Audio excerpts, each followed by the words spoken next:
Well, good afternoon, everyone. This is Tiffany Carter, and this is the very first meeting of the Emergence Book Club.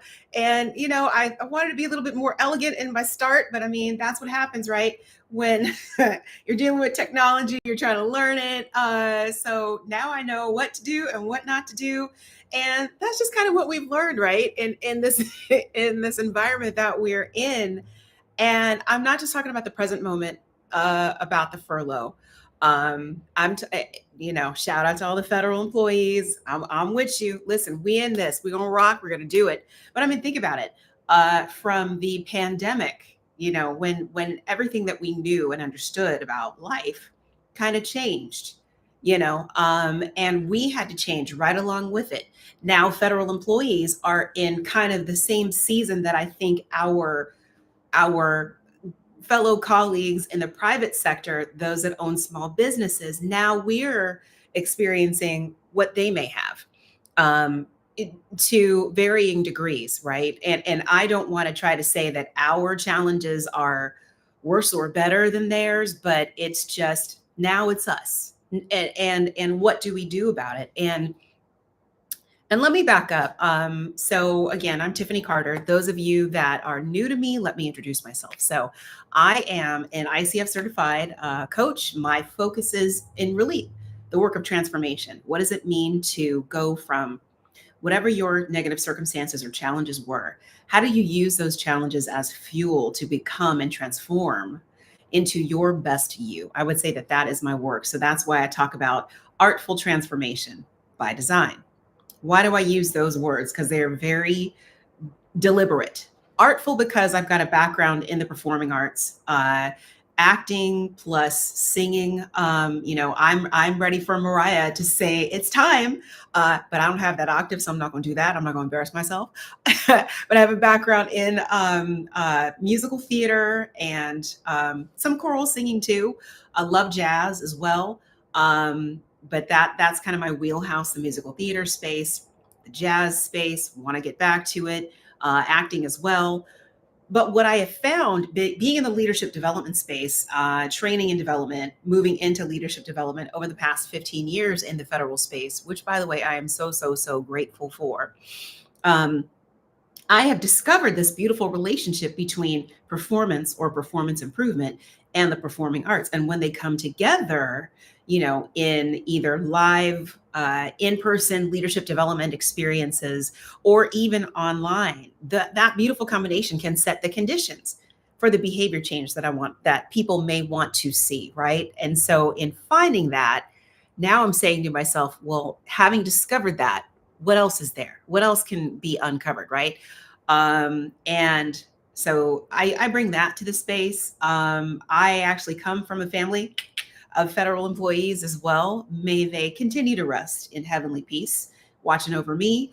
My dad was a longtime air traffic controller. Matter of fact, he integrated the Northwest Mountain region of the FAA as one of the first Black air traffic controllers in the 70s. And my mom was really instrumental in his path as she was navigating her own career as a federal employee. So in my lived experience, living a life of service and dedicating one's self to service above self, whether that is wearing the uniform, which I've also done, and then also, being a federal employee, it was just a thread throughout my family. And I don't know what it means to hold those positions and not revere them and give the best of who you are to them. So all this other talk that's going on in the world, I don't know it.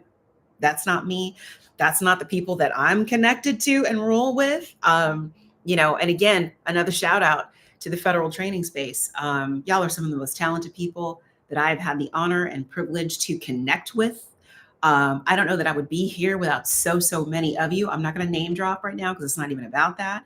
But what I wanted to do, just in light of this season that we're in, I said to myself, all right, what can I do to be a part of the force that says, let's change the conversation. Let's work on the mindset first as we get ready for a new calendar year. What can we start to do and start to focus on as, maybe we will be getting back to work at some point, maybe not.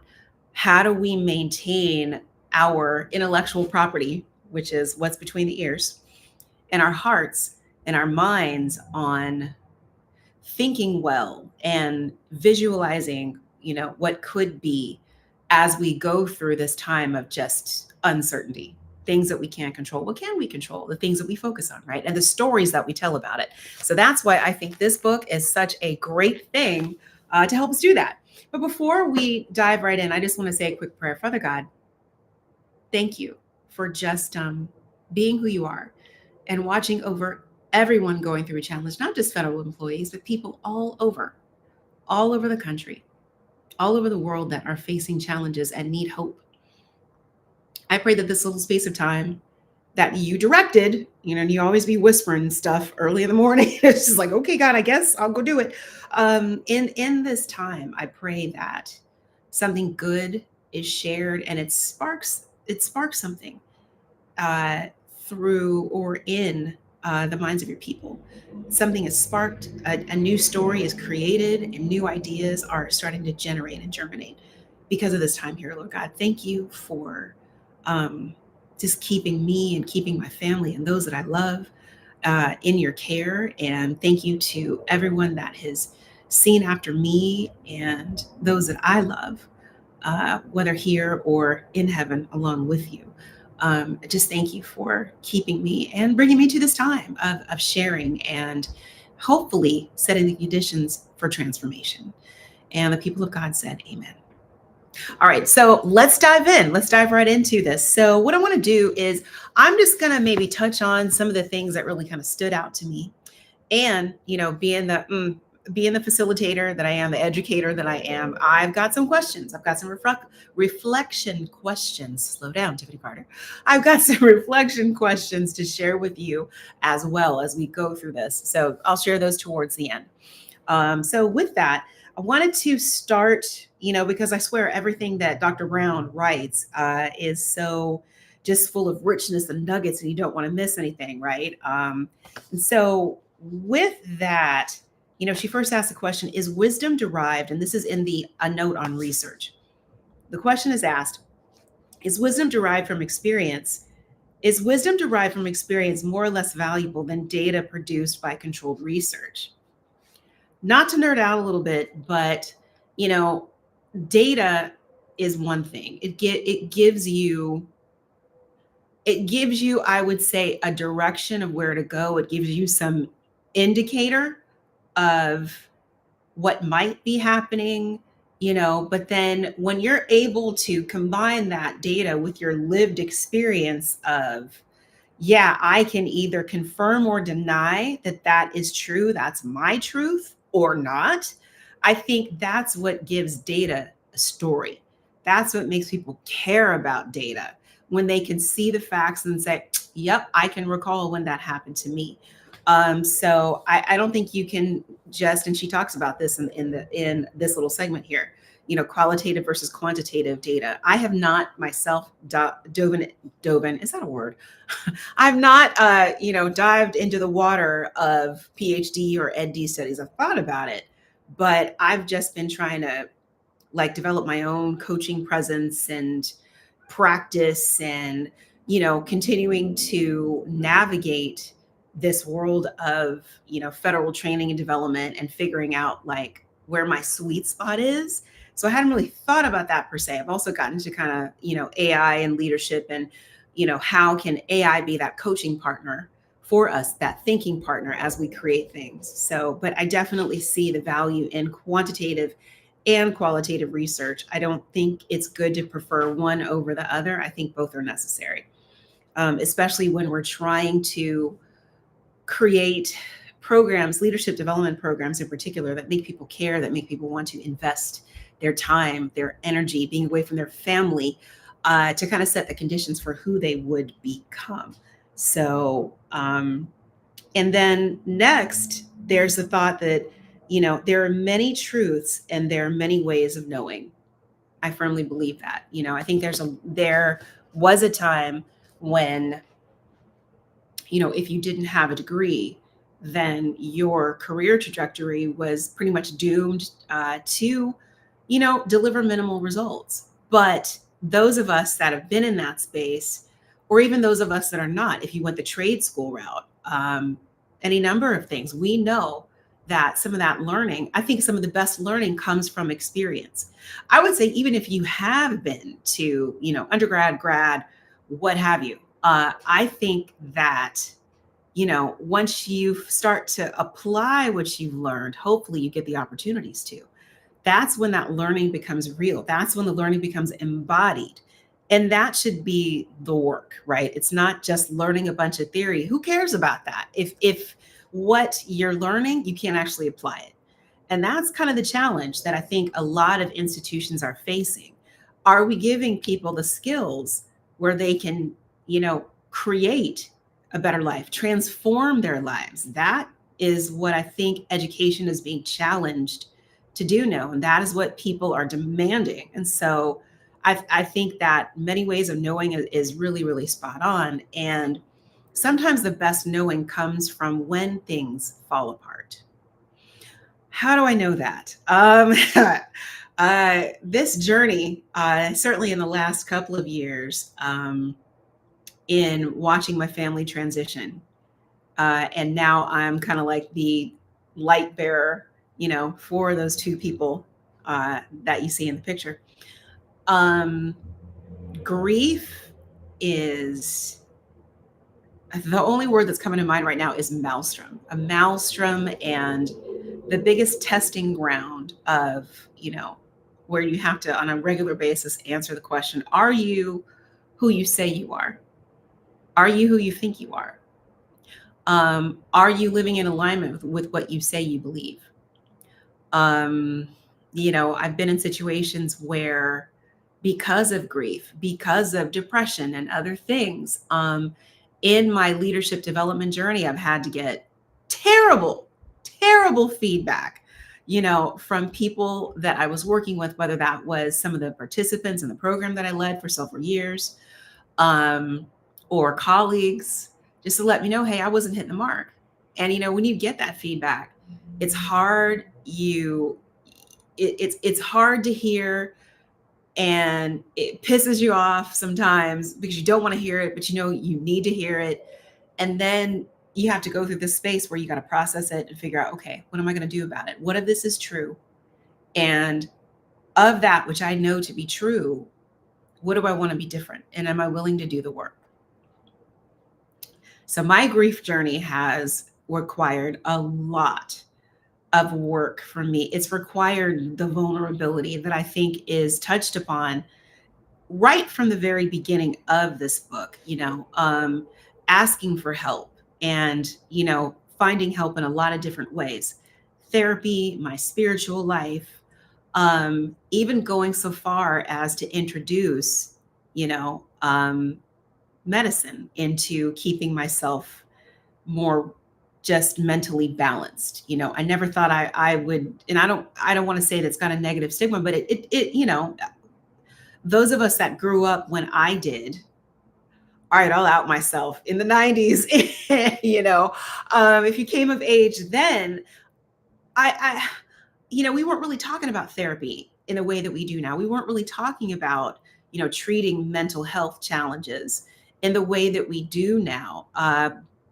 And what I also realized, that in addition to that, being in community, whether that was through EAP, what is that, the Employee Assistance Program, other things, I needed those things. And I also needed to reach out to other people in my community, my mentors, my elders, my coaches, what have you, to help me plant my feet in my purpose. It took a minute. It's not easy. But I am finding that because I had to go through that base, or because I had to go through that experience, it helped me develop a baseline for moments like we're in now, moments like the pandemic, and other challenges that we've all faced together. It's like, okay, the spin is happening around me, but what am I doing to plant my feet in what I can control, in what I choose to think about? Now, do I get it right every day? No. I've certainly had some challenges these past few years that have made me question, is that foundation as strong as I thought it would be? Do I still have the ability to bounce back, to be resilient, which I think is really one of the core themes of this book, right? So I just wanted to segue and share that a little bit.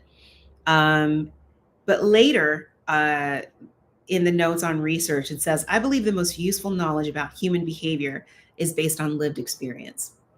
You know, when you get out of, here's another word that probably doesn't exist, but it does now, when you get out of academizing or academicizing, I don't know, when you get out of, you know, just pursuing knowledge, or just reading about transformation, reading about change, and you're actually figuring out, well, what does it mean for me to live the work of taking a situation that felt horrible when I was in it, and do the work of creative transmutation to where that hurtful, hard thing, that loss, I'm now able to take it and make meaning out of it. I'm now able to change the meaning that I assign to it, how I hold it in my heart, how I hold it in my body. And it becomes that thing that propels me forward into who I know I'm supposed to be. You know, sometimes you can't just rely on a book to teach you how to do that. It's that lived experience that really gets you there. And it was only through the getting older and, yeah, being in the arena, falling on my behind, embarrassing myself, learning from that, and choosing to go forward every day, that has helped and is helping. And again, I think that that's the beauty of this book, and then finally, the thing that I'll touch on here is, uh, Dr. Brown says, I've come to believe that we all want to show up and be seen in our lives. And this means that we'll struggle and fall. We will know what it means to be both brave and brokenhearted. Couldn't say that better. What is it? Because that almost makes me think of polarities. And I'm just starting to really learn about polarities, how two things can be true at the same time and they can exist. And maybe you can't even have one without the other. Now, I'm probably saying that not as accurately as I could, but to be brave and brokenhearted, to grieve and decide to go forward anyway in your life, switching from being in a state of grief to where you're immobilized, to where you still feel so heavy, but you choose to move forward anyway. You choose to make meaning. You choose to continue to serve. I'm sure that you all are facing different kinds of polarities right now as you go through, what is 2026 going to bring? And who am I going to be as it approaches, right? What are my choices? What are my opportunities in that? And I think my hope and my intention with this is, as we explore this book together, it is, getting into that conversation with self, and maybe broadening this to other people. It's just me online today because I just thought to do this, but I'm hoping that this starts something. So here we go. Let's move into the introduction. And some of the things that I highlighted here, and there's so much, but first, the comment, I believe that vulnerability, the willingness to show up and be seen with no guarantees of outcome, is the only path to more love, belonging, and joy. Right. Showing up, being seen. And, I think there's some really cool instances of the showing up and being seen and asking for help, that we've just seen in this time that we're in. One thing that sticks out to mind for me is the IRS tax attorney that stood up his own hot dog stand, right, just to get through the time. And he's in his suit, like he's looking like he's ready to go try a case right now, but he's out selling hot dogs. He's making it do what it do, right? You want to talk about some resilience. It's not a great situation. You would never think that a lawyer would be in that. But look at the scrappiness, though. Look at that. And I know that there's many other stories like that. And can you imagine what his law school colleagues or his law school classmates, maybe they're now their colleagues or his work colleagues, might be saying, what, he's doing that? But listen, and then the goodness and the earnestness, and listen, I'm going to make it happen for myself, for my family. I'm going to make it do what it do, and I need your help in order to make this happen, right? In order for me to make a living and live in a way where I'm doing that honest day's work for an honest day's pay. Again, it's not a scenario that I'm sure he wanted. It's not a scenario that any of us want. But that to me is getting yourself in the arena, choosing to be seen, being vulnerable, and saying, I need the help. And I think that's such an empowering story. And I would be really interested and curious to see like what other stories are out there in the world just like that. Um, and then she moves on to say, today it's a solid yes. Or let me back up. Is this where you tell me? Oh, so there's a story that she is sharing. And then it goes into, you're going to stumble, fall, and you get your butt kicked. Now, if you know Brene Brown's work, she didn't say but anyway. Um, and then after the long pause, so this is a conversation between her and someone that came to see her work.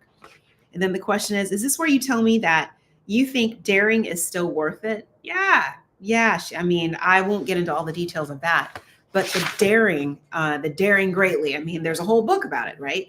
And getting yourself in that arena and making yourself vulnerable for a purpose, that's where the learning comes from. And in that, there is a question that's asked. And so, as they've shared their experience and stories of being brave, falling, and getting back up, she asked herself, what do these people with strong relationships, parents with deep connection to their children, teachers, nurturing creativity and learning, clergy walking with people through faith, and trusted leaders have in common? And she says the answer was clear. They recognize the power of emotion and they're not afraid to lean into discomfort. So as I think about that, I've been in some circles where people say, forget your feelings. And they probably wouldn't say forget, they'd use even more colorful language. I don't see how you can do that. I think that when you leave your feelings at the door, that almost feels dehumanizing to me. And maybe that's just my own background, values, ethos, but, and she talks about this right in this first chapter, and we'll get to it. But sometimes, when you're in moments of crisis, tragedy, to me, the first thing that comes to mind is, how does this feel? This sucks. This breaks my heart. I never wanted this. I didn't want the breakup.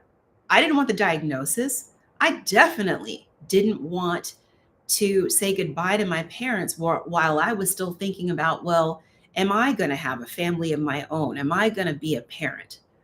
What? Nobody asks for that. Nobody asks for that. But I think that once you feel the feelings and you let those feelings get down in your bones and you have those minutes where you just need to get away, get in your car and scream, go to a mountain and just walk it off and feel what you feel. Once it's processed, and that may take some time, then you can say, and now what can I do? What is the next best action, the next best step that I can take to either move myself out of this feeling, or if I can't move out of this feeling, what is the next best step as I move forward through this brokenheartedness to whatever that ideal future state is? Is it easy work? Heck no. But I don't think that you can be true and present and honest with yourself and perhaps others, in this work of being human without really coming in contact with how you feel about things and whatever's going on. And, I'm sure that a myriad of difficult, upsetting feelings have come up in this season. And I'm not even going to get into that because that would take this conversation into a whole different direction. We're not doing that today, not on today, but we're going to keep it positive, right? And so with that, there is, in recognizing the power of emotion, you're not afraid to lean into the discomfort. And again, as you do that, while vulnerability is the birthplace of many of the fulfilling experiences we long for, love, belonging, joy, creativity, and trust, the process of regaining our emotional footing, right, in the midst of struggle is where courage is tested and our values are forged. Ooh, that's a whole word. Again, when I went through watching my parents transition, and it was at a time where I was in a job with the highest visibility, responsibility, and to get kicked in the gut and the heart like that, and to have my healing process on display. You want to talk about suck. And then being in the process of embracing that suck and being really honest about where I was struggling, asking for help in ways that I never wanted to, still don't want to, but I do. It absolutely made me say, and who am I now? And who do I get to be? And what is the opportunity? What is this teaching me that I can then share? Right? Because I don't think that any experience, good or bad, is wasted. Uh, it sucks to go through it, but getting on the other side, that's where you can plant your feet in. Based upon the very best things that I was taught by those people and other experiences in my life, and what I've learned, what I've lost, who I've lost, who do I get to be now, and what steps can I take every single day to get to that version of me, that version of me that can be productive, that version of me that's in the space of meaning making and building legacy and honoring the legacy that I inherited.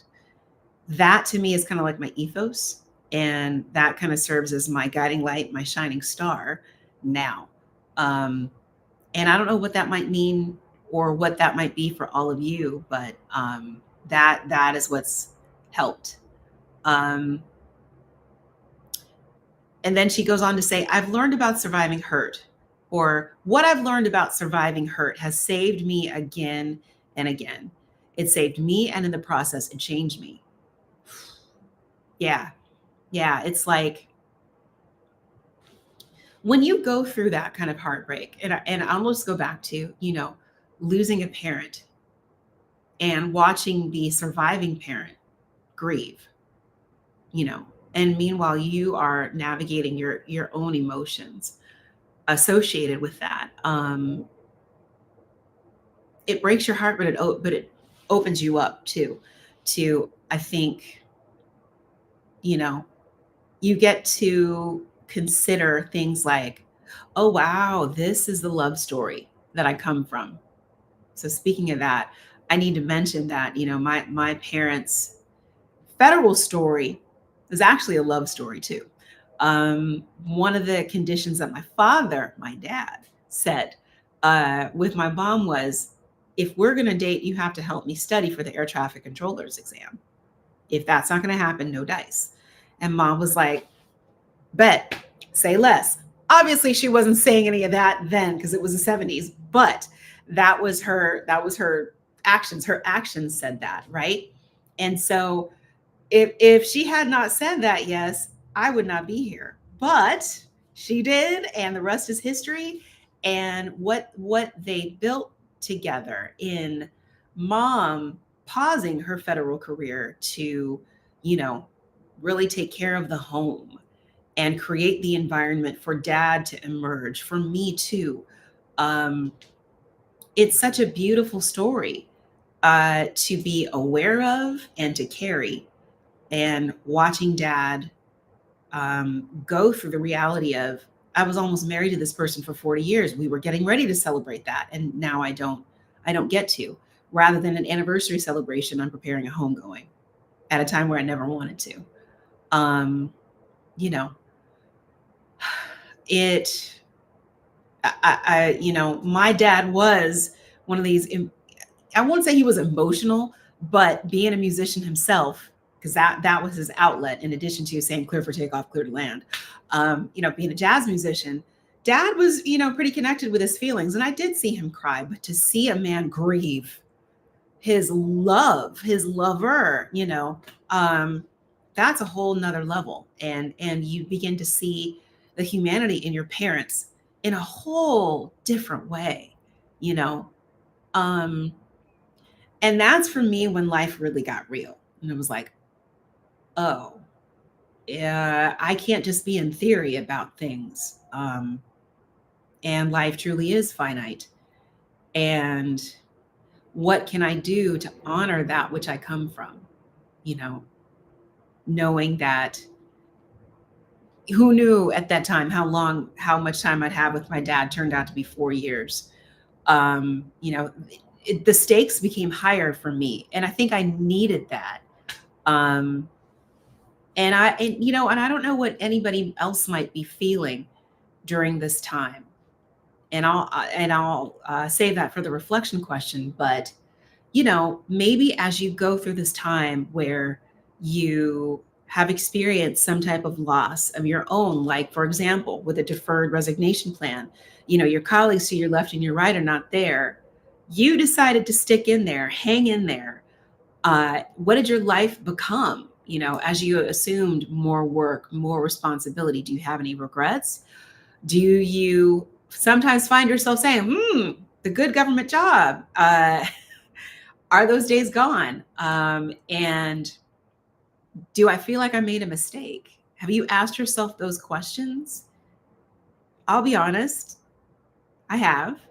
Um, you know, in learning that what we thought was certain is really not as certain.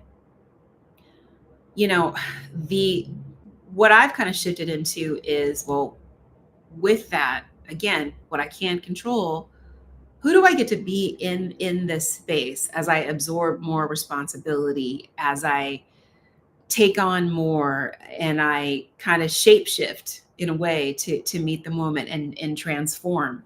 And how can I be of service? One of the things that I am most proud of is standing up a course that was focused all on career resilience. So just talking at a high level in a 90-minute workshop with some employees that have chosen to stick it out and see what the end is going to be in terms of their federal career. Obviously that's on pause now, but to be able to deliver that and to create these rich learning moments where we talk about some of the practices of energy management, growth mindset, goal setting, and how do you manage your brain as you're going through these stressful circumstances and situations. That's kind of how I've grounded myself and centered myself. And that's what I think about as I think about getting back to the work. So that's kind of what's helping me keep the main thing the main thing. And I think that is how you get to that space of rising strong. What is that thing that, what was your why for taking the oath, right? And what will it mean for you to get back to that why? And when you do, who do you get to be? What are the opportunities in that are available to you? So just something to consider. All right. So with that, moving into the next comment. So because hiding out, pretending, and armoring up against vulnerability are killing us, killing our spirits, our hopes, our potential, our creativity, our ability to lead, our love, our faith, our joy. These books have resonated so strongly with people for two simple reasons. We're sick of being afraid, and we're tired of hustling for our self-worth. Those 2 points right there, it's such an energy drain. And as you get older, oh boy, listen, we can't hustle for our worth anymore. Hormones and energy, it's just too precious, right? So we can't do that. So choosing to reframe our thoughts and maybe, consider what would it mean to evolve into different spaces where I don't have to hustle for my worth, where I don't have to get sick and tired of being sick and tired. Those are just things to consider. And then she goes on to say, we will be brave, and deep inside, we want to be brave, and deep inside, we know that being brave requires us to be vulnerable. So that is the raising the hand and saying, hey, I'm struggling right now. And I just maybe need to talk it out, or maybe I just need someone to sit with me and hold space in the silence as I embrace the suck, right? And I figure out, what are my next steps? What is the vision for the career? What might embracing heartbreak, embracing vulnerability, and choosing to move forward through it, what might that look like for me? You know? So let's see. And then she talks about, well, what is the process of rising strong? And so what that looks like, well, first, it's getting out of that gold plating grit, right? As in, I'm just going to muscle my way through it. I don't need nobody. I got this. No, I think that is where dis-ease or disease happens. I think that is where, stress related, physical symptoms, emotional symptoms get exacerbated. And so, grit is admirable. I think it's necessary, but it can be overused. It can be overdone, and it can have a detrimental experience or a detrimental effect, right? And so she goes on to say, but embracing failure without acknowledging the real hurt and the fear that it can cause, the complex journey that underlies rising strong is gold plating grit. To strip failure of its real emotional consequences is to scrub the concept of grit and resilience of the very qualities that make them both so important: toughness, doggedness, and perseverance. Yes, there can be no innovation, learning, or creativity without failure, but failing is painful. It fuels the shoulda and couldas, which means judgment and shame are often lying in wait. And so when we face that, it is, okay, staying in the shame storm, is this going to help me? Or is this going to take away my creativity and my ability to problem solve and my ability to be present to the good that I still have in light of the circumstance I'm in? And so we know we can't stay there, right? So gold plating grit, we don't want to do that. And then she talks about, and I love this, but before I get into that, another point from the gold plating grit section that I just wanted to read because I thought it was so rich is to pretend that we can get to helping, generous, and brave without navigating through tough emotions like desperation, shame, and panic is a profoundly dangerous and misguided assumption. Rather than gold plating grit and trying to make failure look fashionable, we'd be better off learning how to recognize the beauty in truth and tenacity. This sucks. I don't like it. I'm pissed, but I'm going to move forward anyway. And I'm going to move forward leaning into the positive opportunities that are in front of me, or I'm going to create them. I'm going to find some kind of way to look to my left and to my right and say, oh, you're struggling too? Oh, what's this idea that you have for moving forward in it? Maybe we can collaborate, right? I'm seeing that. I'm seeing that so much. I think about, what is it? The organization, We Are Well Fed. Listen, a bunch of federal employees, former federal employees coming together and finding ways to support each other, sharing resources.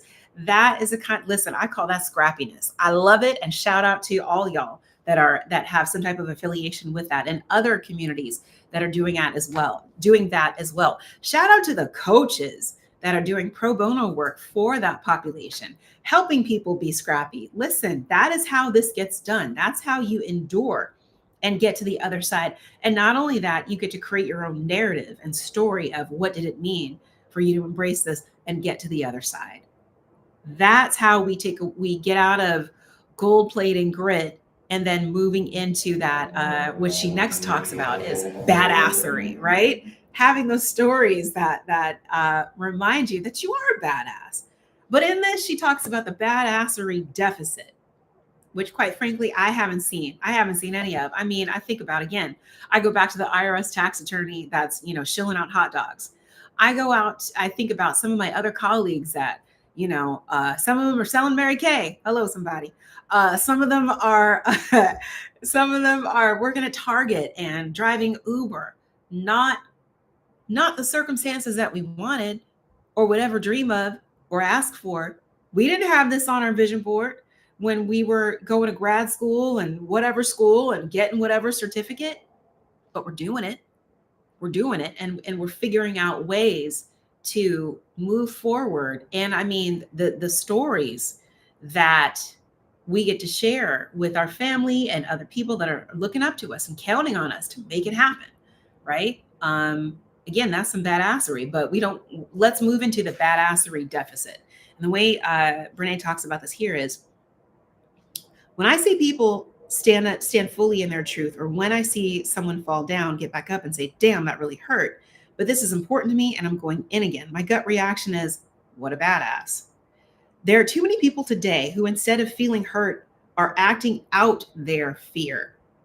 Instead of acknowledging pain, they're inflicting pain on others, right? Because I'm having a bad day, everybody else has to have a bad day. Guilty. I've done that, not proud of it. And that is the work of transformation, right? Recognizing when you're in that, the harm it's causing, doing something about it. Rather than risking feeling disappointed, they're choosing to live disappointed. And what kind of life is that? What kind of example do we teach the people that love us, the people that are watching us and counting on us? What does that do for anybody? Emotional stoicism is not badassery. Blustery posturing is not badassery. Swagger is not badassery. Perfection is about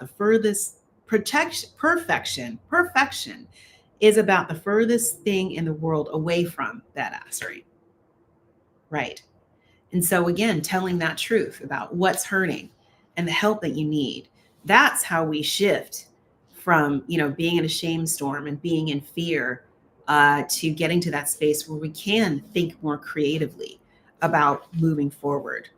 And so next we want to explore. So in chapter 1, she talks about the physics of vulnerability. So what does it mean to actually do it, right? You can think, I want to be in the arena.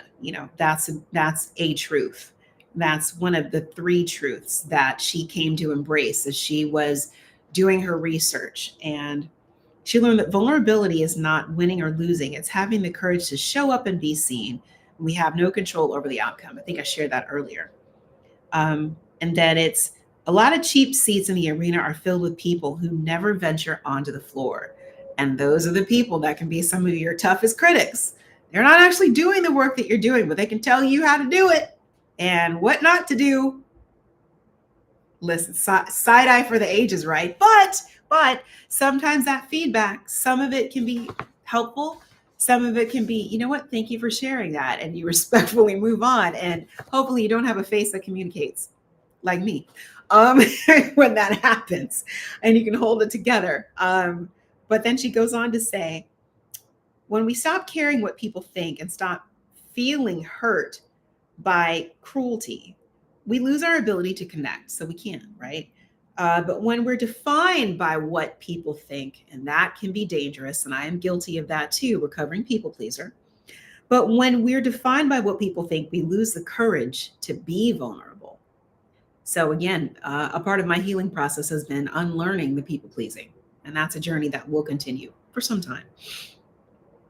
Therefore, we need to be selective about the feedback that we let into our lives. For me, if you're not in the arena getting your butt kicked, I'm not interested in your feedback. It's as simple as that. When you get feedback, maybe through a 360 assessment or any other type of modality or mode of delivering feedback, you get to decide what you're going to let in versus what you won't. You can take the meat and throw away the bone, take the gold, throw away everything else. And that's something that I think you have to do. And I think the higher up you go in your career, the more important that becomes. And I think certainly when you move into just creating your own thing, hanging your own shingle, that becomes important on steroids, But we don't want to dismiss the feedback, and we don't want to dismiss our feelings about it. But again, what is it that we're going to hold close to us versus not?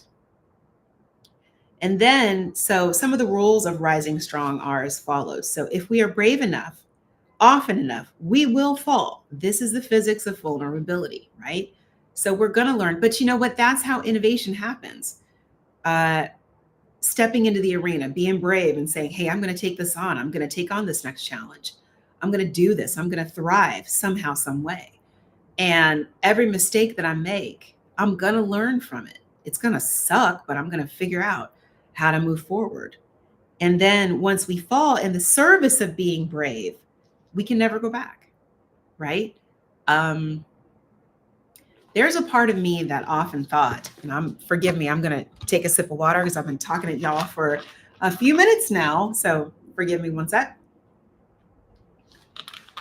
There was a part of me that thought that maybe after losing my father, I should have just found another job opportunity, right? But like when you're in the space of becoming, you have this thought where it's like, is this what I want for my life? Is this a story that I want to tell? And do I want to abandon all of this good work that, quite frankly, I was nurtured to be able to do?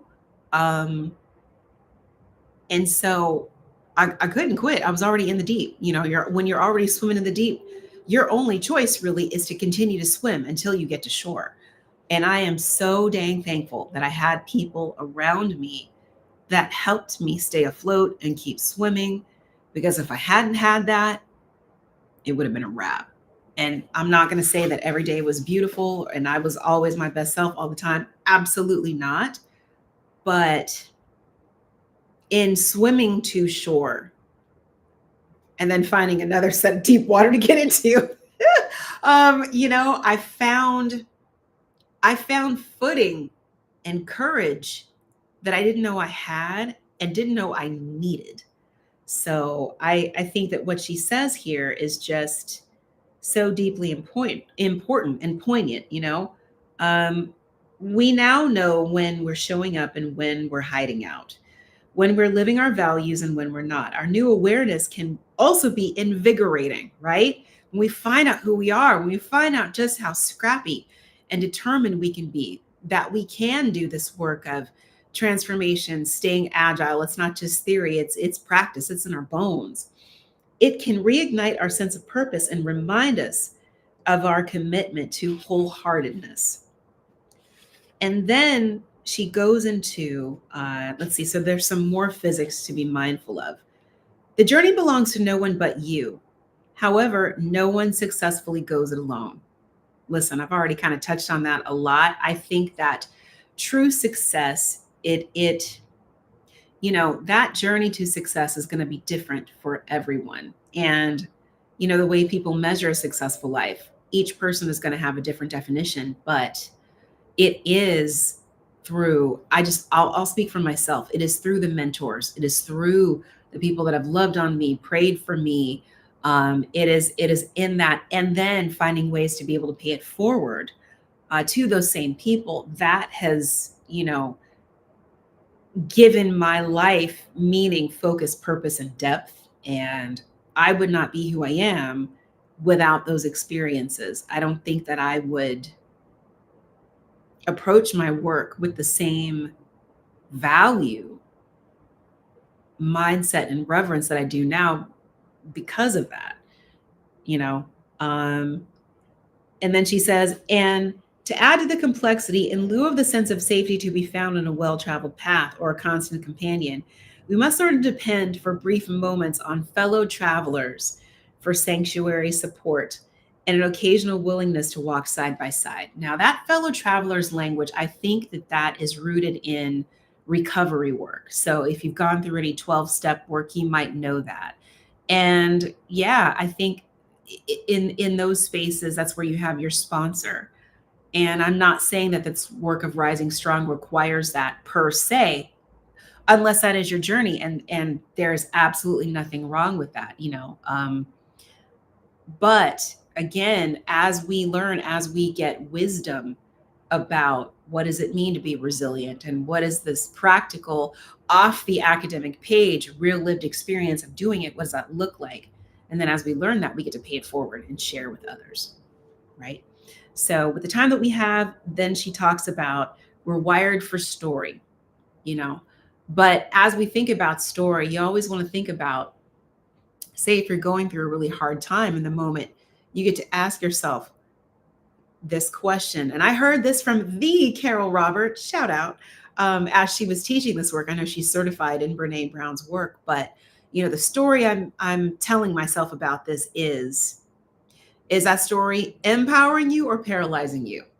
And what's the reframe that you can then embody?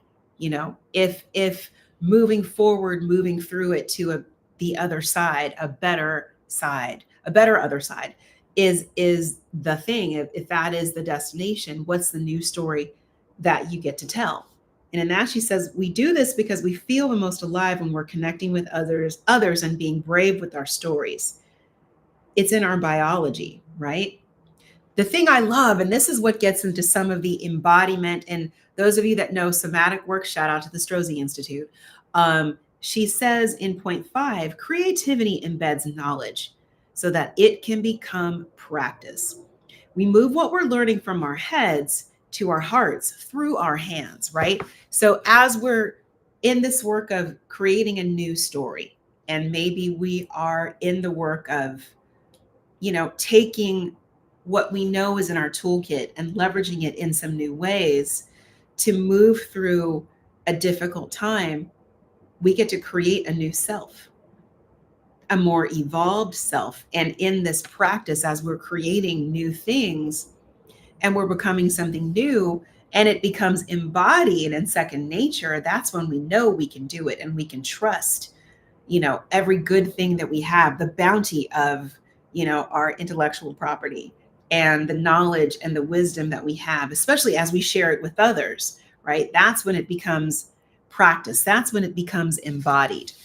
And then she goes on to say, knowledge is only a rumor, or rather, I'm sorry, this comes from the Asaro tribe of Indonesia and Papua New Guinea. And they have a beautiful saying, knowledge is only rumor until it lives in the muscle. And nobody knows that better than performers. Listen, you got to rehearse that thing. You got to practice, that, or jazz musicians, right? They talk about going to the woodshed. That's how you perfect those scales, those phrases and all those different things, so that when it's time to perform, whether that's under the hot lights of a stage or just under the pressure of being in government or corporate America, what have you, because you've done your practice and because it's so embodied, no matter what's going on, no matter the spin of life, you know how to show up, you know how to perform. And so those are just some things to keep in mind. And for step 6 in the physics of vulnerability, she says, rising strong is the same process, whether you're navigating personal or professional struggles. We need to dig into the grit of issues like resentment, grief, and forgiveness. Can't really avoid it, right? We have to feel our feelings because humans are not either thinking machines or feeling machines, but rather feeling machines that think. And again, that goes back to what I was saying earlier. Before we can really move into action, getting clear about how we feel about a thing, and are those feelings in alignment, or is staying in that feeling in alignment with who we say we're going to be, and then what the heck we're going to do about it. In order to get to the action, we have to go through this process of moving through those feelings and just kind of, finding that place to get stuff out, whether that's screaming into a pillow or talking it out with a partner, in order to get to, okay, what is the next best step that I can take?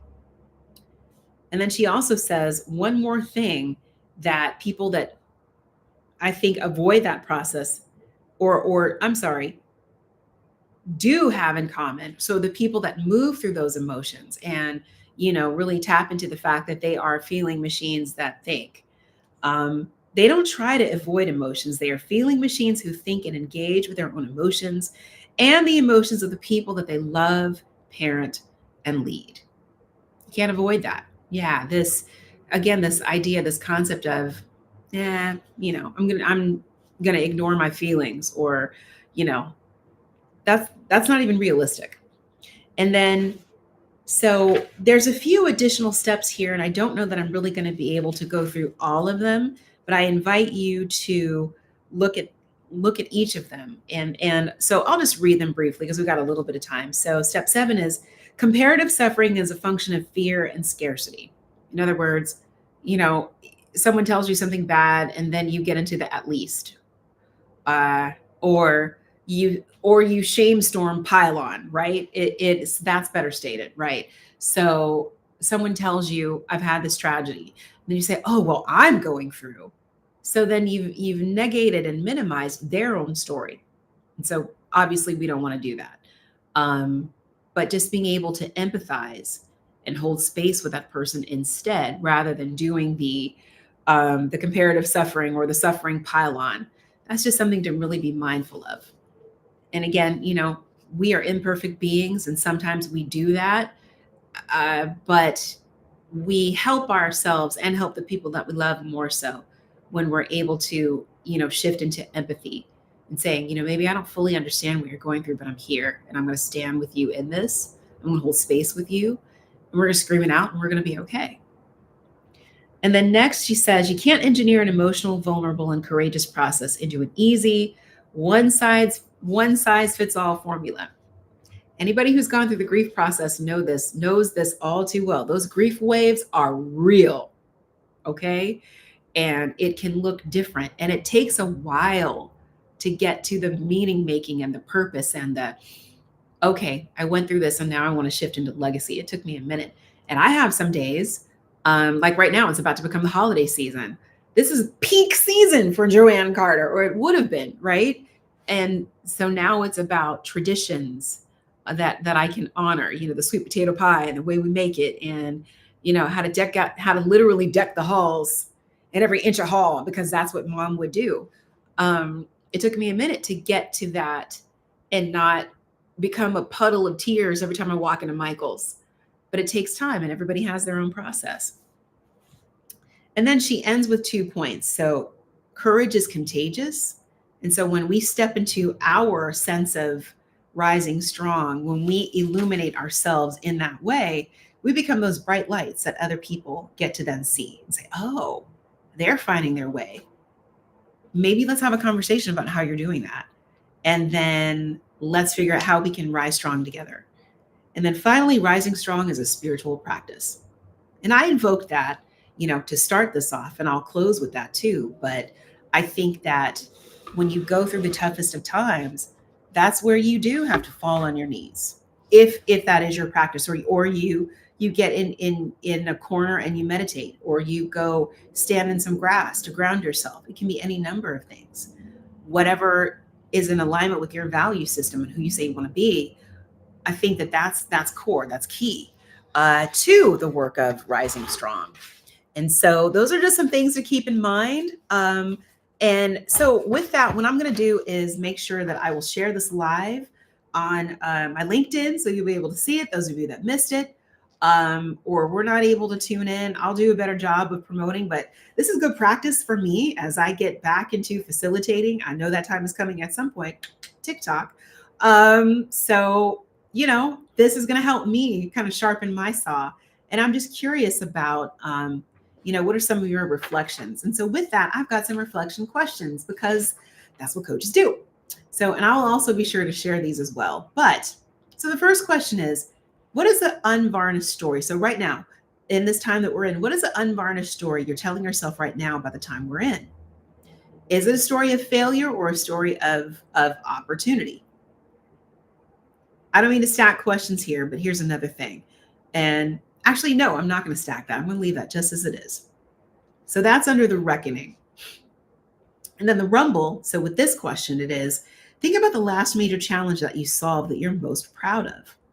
What specific part of that story or your genius would you fiercely protect, knowing that it's your true, or knowing that it's your tool to creating a new story? And what's the core lesson that you taught yourself from that experience that the world needs to learn or would benefit from?